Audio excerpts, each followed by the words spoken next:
This video is sponsored by the Ridge Wallet, a small, sleek alternative to these bulky boys. It holds up to 12 cards and there's room for money too. There are loads of different colors and styles. It's durable. You're adopted. See no change. Get 10% off today with worldwide shipping and returns by going to ridge.com/lowart and using code LOWART. Link in the description. Nintendo makes some really bizarre decisions, using mini discs for the GameCube despite their limited storage capacity, friend codes, no cloud saving for Splatoon 2. Oh, and how could you ever forget their terrible marketing for the Wii U? Here's Mom. We already have a Wii, Sweetiekins. But for me, chief among these weird decisions is how they handle legacy content. I mean, the Wii had an impressive virtual console, yet it took Nintendo a long time to get most of those games over to the Wii U. And with the Switch, the virtual console didn't carry over again. In fact, this time, there is no virtual console. Many people have already commented on Super Mario Galaxy 2's exclusion from Super Mario 3D All-Stars. I get why. It sucks that the game isn't included in this collection, just like how it sucks that Super Mario 3D Land isn't there too. But believe it or not, I don't think that this is a baffling decision. Put yourself in Nintendo's corporate shoes. Why would you include another game on this collection? Would it really help boost sales that much? I mean, I can't say for certain, but I can see why they thought people would already buy these 3 games alone. I'm not saying it's a good decision for the consumer, it's absolutely not. But from a business perspective, I get why they did it, even if I don't like it. Either way, Galaxy 2 absolutely deserves a spot in this collection. It's really a shame that more people won't get to play it, but I'm here to give you the next best thing. A big boy retrospective from some guy on YouTube. Okay, maybe that isn't actually the next best thing, but I'm trying, you know? Here's a picture of my cat to make up for it. Nice.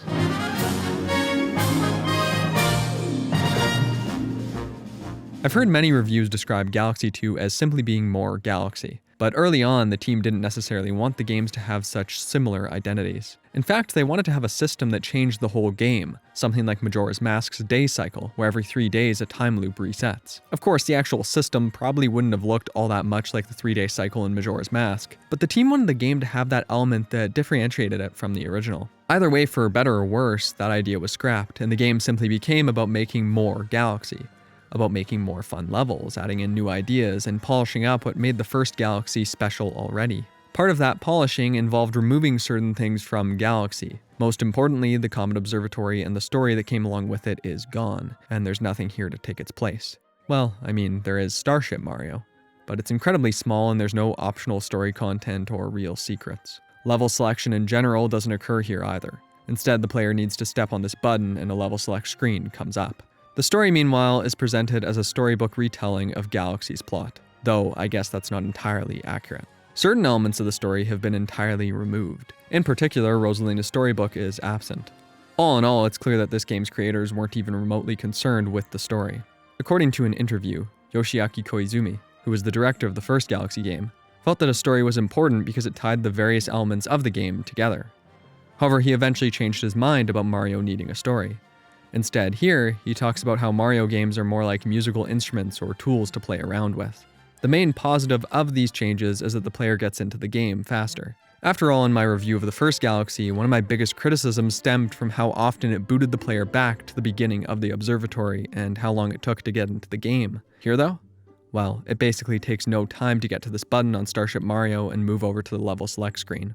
The streamlining of level selection saves a load of time, and it's a big part of why this Mario game is so consistently fun to play. On top of that, Starship Mario works as a place where players can get used to movement on spherical planets. But there are definite negatives too. The first Galaxy had this wonderful atmosphere that keeps me coming back to it time and time again. However, removing the Comet Observatory and optional story content greatly weakens this game's atmosphere. In the first game, the space setting was a way to justify the use of sphere-shaped platforms, but it also had a major impact on the game's atmosphere and tone. The space setting really felt alive and complete there. In many levels, there was a silence to space, a room to breathe, a loneliness, and Rosalina's story built on that, made it more powerful. Here though, space is only a means to an end, only a way to justify different level designs. The music was another part of the first game's atmosphere, the glorious music. And plenty of that music returns in this game. However, some of the pieces have been altered a bit. While it's nice to hear such wonderful music again, part of the reason those pieces work so well in Galaxy is because they fit with the levels they were used in perfectly. It seemed like they were carefully crafted with those levels in mind. Even when they're reused, they're still good tracks, but they don't necessarily mesh with the levels the same way.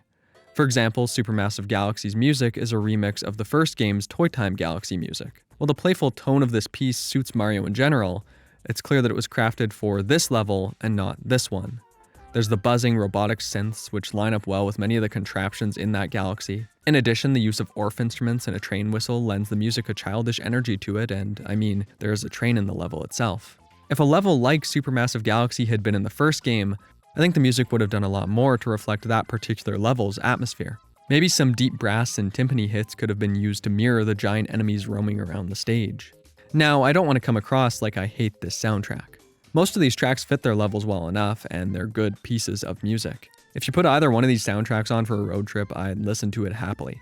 If Galaxy 2's soundtrack wasn't competing in my mind with the first Galaxy's, I'd probably be singing its praises. But as it is, each piece doesn't feel as carefully considered.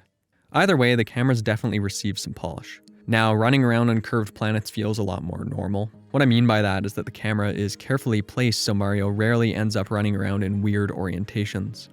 Here's an example of what I mean. In the first Galaxy, if you ended up on the underside of a spherical planet, the camera often wouldn't orientate with you. Instead, the player would just be running around upside down. Of course, this can be hard to get used to. So in Galaxy 2, these situations rarely come up. Instead, the camera follows Mario. So even if the player is technically on the underside of the planet, everything still looks normal and it controls in a normal way. This definitely makes Galaxy 2 more accessible, but it comes at a price. Sure, those whoopee gravity moments were weird and they made me think, but I rarely thought they were a bad thing. They gave the game's platforming a sometimes chaotic, unpredictable, and unique tilt that I loved. To be fair, there was definitely the rare moment where running around on a small spherical planet just didn't seem to work, and Mario's orientation would get all messed up and he wouldn't follow what I was doing with the joystick. Now those moments are gone. I'm sure some people feel that this is a worthy trade-off, but I don't. I'd much rather have this unique type of gameplay, even with the rare hiccup. However, certain adjustments have been made that I really like. Now, comets don't cycle between galaxies. Instead, once a comet appears, it's there for good, and the player can go to complete that mission whenever they want. This means that there's no more talking with this guy to shuffle comets around, which is already a massive improvement. In addition, comets now appear based on how many comet medals the player's collected. These medals are scattered through the levels. Most of these are in plain sight, but they keep the player on their toes, engaged in finding each one so they can complete each comet mission. But the improvements don't stop there, because the comet missions themselves have also been adjusted. In the first game, there were 5 types of comets. First, speedy comets, where the player was asked to redo missions with a time limit. Second, cosmic comets. Here, players needed to race a cosmic clone to the star. Despite the aesthetic difference, this really isn't any different from the speedy comets. Both just involve beating the mission fast enough. Third, daredevil comets. 4 of these missions involve defeating bosses again, but this time with 1 point of health, while one mission involved redoing an entire level without getting hit. Fourth, fast foe comets. With these, players need to beat levels again, but this time with enemies and obstacles moving faster. Finally, purple comets. Some of these were time-based challenges to collect enough purple coins, but most of them involved scouring levels to find every one. Unfortunately, the vast majority of these comet missions did little to change the levels they were in. The problem here is that the player may have already done some of these things. They may have already beat the bosses without being hit, completed missions fast enough, or explored areas thoroughly. In total, the game had 30 comet missions, so this was no small amount of content. Fortunately, the basis for these levels was so fun that I hardly minded replaying them, but that doesn't stop this from being a problem worth pointing out. Meanwhile, Galaxy 2 has 36 comet missions. At first, this might make the comet problem seem worse, but that isn't the case, because the missions themselves have been substantially improved. Galaxy 2 brings back speedy comets, but now there are 2 different types. First, there are missions that merely give the level a time limit. However, sometimes they alter the level, adding in unique hazards or even whole new planets and sections. Second, some missions give the player 20 or 30 seconds to start off with. From there, they need to collect timers throughout the level to add more time to the clock. This way, the player is interacting with the level in a very different way than they were the first time, constantly rushing towards the next clock or going to areas they may not have gone to before to collect timers. Purple comets also return, but they're a bit different too. Now, these missions generally focus on getting players to interact with mechanics or sections of levels in new ways. For example, let's look at Flip Switch Galaxy. In this level, doing a spin will cause these platforms to change from red to blue or vice versa. On the regular version of this mission, the player can skip through most of this with well-spaced long jumps. With this comet though, that's no longer possible. Now the player needs to stop on most of these platforms to collect purple coins. This way the purple comet makes this level much harder and alters how the player goes through it at all. Part of the increased difficulty from these purple coin missions also comes from the time limits that are often added to the level. All in all, playing the version of levels present in the purple comet missions is very different from playing them normally. And as far as I'm concerned, that's a great change. The last type of returning comet is the Daredevil comet. Unfortunately, these ones aren't improved all that much. They still just involve running through levels or bosses without getting hit. With some of them, levels have new sections, but it's still a shame that skilled players need to go through all this repeated content again. However, the new comet types are all great. There are the double time comets, which make obstacles move twice as fast. There are the romp comets, which task players with defeating a bunch of enemies within a time limit. And then there's my favorite, the clone comets. Now the player is being followed by a group of cosmic clones. However, if the player touches them, they take damage. With this, there isn't as much room for error, and running back to an area of the level you've already gone to becomes much harder. The punishment for making a mistake is greatly increased too. After all, regularly, failing this wall jump wouldn't be a big deal. But with a bunch of clones on your butt? Well, now it's going to be pretty hard to get back up without getting hit. All in all, some of this polishing works for me, and some of it doesn't. Getting into levels faster is definitely good. However, the removal of even optional story elements, along with the new and altered music, takes a great deal away from the game's atmosphere. Meanwhile, the carefully considered camera placement certainly makes the game easier to play, but it also removes some elements of the first Galaxy's unique platforming. On the other hand, comets are dramatically improved in a number of ways. Whether these changes make the game better than the first Galaxy will depend on the individual player's perspective, but I see it as a bit of a mixed bag. But there's a lot more to the second Galaxy than simply polishing up what was already there, because Galaxy 2 brings plenty of new ideas to the table.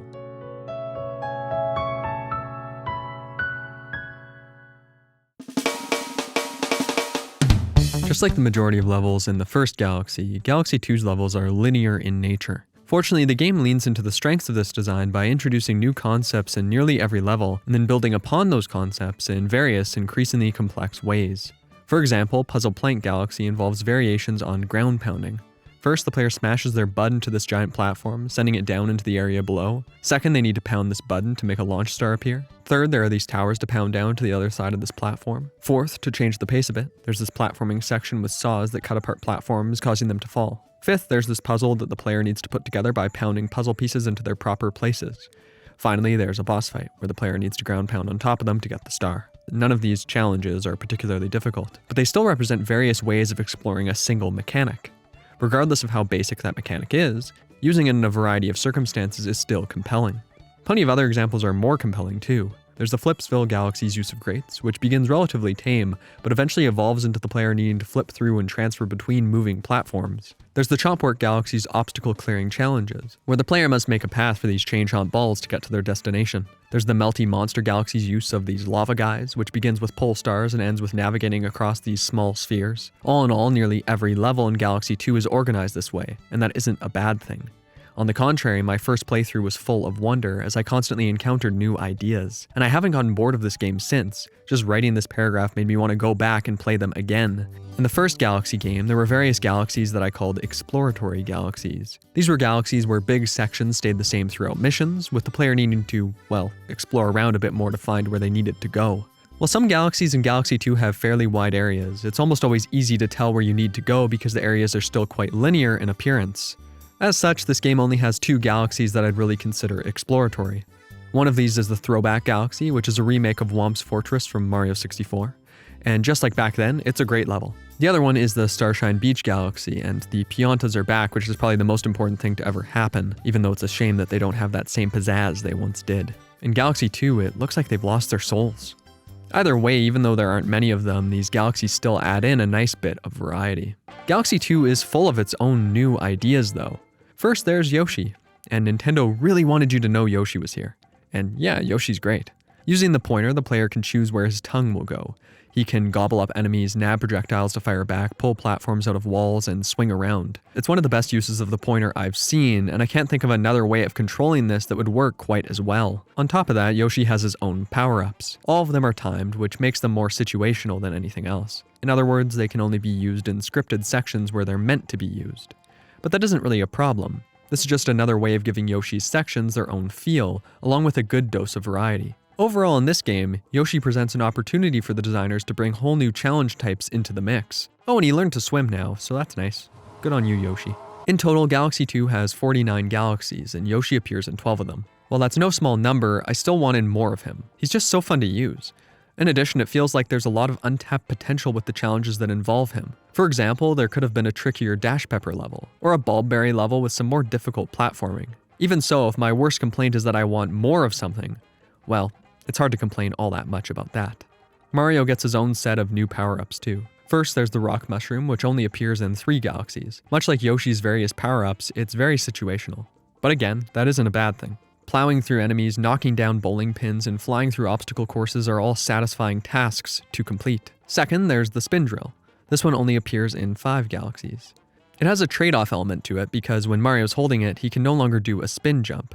As such, his movement is restricted, but he gains the ability to plow through soft ground instead. This is often used to go into one side of a planet and pop out the other, and unique challenges are crafted with it in mind. It's yet another way Galaxy 2 uses its gravity mechanics and weirdly shaped platforms to its advantage. But the last new power-up is easily my favorite. In fact, it might be my favorite Mario power-up of all time. The Cloud Flower. It's used more than the other power-ups, and for good reason, because this one has the most creativity to it. See here, Mario gains 3 cloud platforms. When he spins, one of them will appear below him. So long as he has this power-up, he can still step on these platforms. This power-up is brilliant because it has a great risk-reward element to it. See, now the player isn't as likely to spam the spin move. After all, you don't want to run out of platforms. On top of that, certain sections become more difficult because if the player gets hit once, they'll fall through all the cloud platforms they've created. Much like the other power-ups, they have their own scripted sections too, but the difference is that this one can be used in other areas as well. It can be used to access secrets or creatively skip swaths of levels with well-placed long jumps. It's a really brilliant way to both limit and strengthen the player simultaneously. All in all, Galaxy 2 is tossing new ideas the player's way at an alarming rate. Ideas are often introduced and then cast aside to not return for many levels or even ever. There's fantastic variety and creativity on display here, and it culminates in a truly epic final level. Well, except for one part of it. Bowser. In the first Galaxy, Bowser felt like a force to be reckoned with. Sure, his boss fight was easy, but it still evolved over time. Here though, the changes made between each Bowser fight do very little to actually change how the process of fighting him feels. Don't get me wrong, this is definitely better than Mario 64's boss fights. So long, Bowser! But after coming from Galaxy, it's hard to not be disappointed by Bowser's lack of presence and the repetitious boss encounters. At least Bowser Jr.'s boss fights are better. Actually, his boss fights are some of the best in any of the Mario games, with fun, unique designs and creative utilizations of Yoshi and the Cloud power-up. Unfortunately, Bowser isn't the only thing that feels like a bit of a letdown. Overall, the Special World is disappointing. There's the Mario Squared and Stone Cyclone galaxies, which are pretty much ripped straight out of the first game, even if there are some minor changes. There's the Twisty Trial Galaxy, which riffs off Sunshine's secret levels. But this one is just a series of spinning cylindrical platforms, and it doesn't come anywhere near these levels in terms of design. There's also the Boss Blitz Galaxy, which is, again, recycled content from the first Galaxy. Then there's the Rolling Coaster Galaxy, which in and of itself isn't disappointing, but it's hard not to be disappointed by another ball rolling level when it's surrounded by these other lackluster levels. Of course, there are 2 other levels here, which are admittedly great. The Flip Out Galaxy is one of the hardest ones in the game and has one of my favorite Comet Stars. And the Grandmaster Galaxy, well, I'll get to that one more later. But there's another issue with the secret world, or rather with how levels are unlocked in the secret world. See, throughout the game there are these hungry Lumas. If you feed them Starbits, they'll create new galaxies for you. In and of itself, this isn't a bad idea. It gives the player a reason to interact with Starbits and collect them, and the first game did the same thing. Unfortunately, in this game though, I didn't have nearly enough Starbits to feed this final hungry Luma. As such, I had to do something that I don't think I've ever done in another 3D Mario game. I grinded. I played the same level over and over again, collecting Starbits as I went. If this were the only time this grinding occurred, it wouldn't be a big deal, but it happens again later in a much worse way. Even so, there's something else I need to talk about first. Green stars. See, in the first Galaxy, if the player collected all 120 stars and defeated Bowser for the second time, they'd unlock Luigi. Nothing about the game beyond that changed, but hey, it was a good way to change up the game a bit if the player wanted to come and replay it again later. However, Galaxy 2 has a far more involved post-game. Now, defeating Bowser for a second time causes 120 green stars to appear, scattered across the levels. That's right, there's double the stars. And as I collected them all, it became clear that there are 3 different types of them. First, there are the hidden ones. Some of these are tucked away in great locations. Finding them turns into a pleasant treasure hunt. And there's a simple reason why finding them works so well: the audio. Because when the player is close to one of these, there's this twinkling sound that plays. This means that even if the star is hidden in a really weird place, the player will be able to find it if they're paying attention to when the audio fades in and out. Second, there are the challenging ones. These ones involve completing tricky jumps or novel challenges to nab them. Most of them aren't that difficult, but there's the occasional one that took quite a number of tries for me to get. My poor Luigi drifted into the abyss many times here. Rip Luigi. I love you. My favorite of these galaxies came in the Shiverburn Galaxy. Here, the green star is way up in the sky. However, earlier in the level, there's a cloud flower. As such, the player needs to make their way through a whole lot of this level while still keeping at least one cloud with them. This means that they can't get hit and can't use their spin jump more than 2 times. It's a really creative way of injecting some challenge into the mission and stood out to me as a wonderful example of the potential these green stars have to create new and interesting gameplay experiences. Unfortunately though, there's the third type of green star. These ones are just, well, they're just in plain sight. Hello there. And they aren't challenging to get. The worst of these are placed right beside other stars, or on paths where the player is pretty much guaranteed to miss them at least once. I mean, Reggie, seriously, how do you expect me to see this one, buddy? Come on. And these aren't one-off stars. I kept note of all the green stars that were simply placed in plain sight and that didn't involve challenge to get to, and, well, the majority of them were like this. All in all, a large number of green stars feel like a waste of time. However, that isn't only because of placement. The process of getting into levels is far more tedious than it should be. Because each time, the player needs to step on this pad, select the level they want, watch Mario and Luigi fly to the level, get this prompt telling them the prankster comments are there, select the star they want to do, watch a cutscene of Mario or Luigi flying in. Then, after getting the star, Mario or Luigi gets all pumped and the game saves. I know this might not sound like a big deal, but this takes well over 30 seconds every time it happens. And I managed to get a whole lot of green stars within less than a minute or 2 of setting foot on the galaxy. So basically, a whole lot of time here isn't spent playing the game. It's spent dealing with this stuff. I mean, just for the green stars, this would be 30 seconds multiplied by 120, which is math. To be fair, some of these things might be hidden loading screens, but as many of these screens as possible should have been removed. Another way to improve the green star mission substantially would be to simply not boot players out of the stage when they collect a green star. Here's how I'd personally organize the game. First, I'd remove most of these stars that are hidden in plain sight or that can't be reached in time after seeing them. It might look cool to have 120 more stars swoop in, but it'd be far better to have 60 good green stars. Besides, this game doesn't need any padding. There's a ton of content here already. Second, if there was more than one star on a path, there would simply be a number 2 beside the star. This way, players would know that they can find 2 stars when they select this mission. For challenge-based stars like this one that result in players dying if they miss them, a bubble would appear that carries them back to the main stage. If this was how the green stars were handled, I would have loved them. Instead, I was left with these mixed feelings. Sure, I love these levels, so I didn't really mind playing them again. But there's potential in these missions that just isn't tapped into here. Basically, what could have been a great quest with some slight tweaking and the removal of some weaker content instead became a slog to get through. Even so, you might wonder why I bothered going through all this. After all, I already said the game has plenty of content. If I started to get bored, why didn't I stop? Well, that's because the game made it clear I was missing a galaxy, and I wanted to see what the final mission had in store for me. Now, the first galaxy also had a final mission that became available after getting all 120 stars again with Luigi, a hidden little bonus for players who wanted to play through the game twice. Here though, now that the game's told me, I wanted to see what was there. And the level it unlocks is really great. It's more challenging than most of Galaxy 2's levels. There are a bunch of different ideas mixed up together here, but I ran through it in about 10 minutes with a few deaths and then that was that. After spending so much time trying to unlock it, I was just disappointed. Even worse, in order to unlock the comet on this level, the player needs to have 9,999 star bits with Bank Toad, which is just... why? Why make the player grind like that? What's the point? If Nintendo ever remakes this game, I hope they improve the Green Star quests, because it has the potential to be amazing. Either way though, regardless of how negative I've gotten in this section, I think this is a fantastic game. I know people who like Galaxy 2 better than the first one, and even though I don't feel that way, I understand why they do. The density of amazing levels on display here is startling. Really, for the first 120 stars, I think this is the most consistently fun Mario game I've ever played. So if you're one of the chosen few who has a Wii U lying around, or if you have an original Wii, I definitely recommend picking up this game. It's one of the best games the Wii has to offer, and it's definitely worth your time. And I mean, there's another way you could access it too. If you have a good enough computer, you could... Hello, it is I, Nintendo, here to tell you that emulation is not possible. It has never been real. You were lied to. Have a good day. Oh pickle. Wahoo. You will not subscribe to this troglodyte, even though he makes some nice content. Wow. It is pretty good. He reviewed the first Galaxy. But do not subscribe. Remember that Reggie loves you.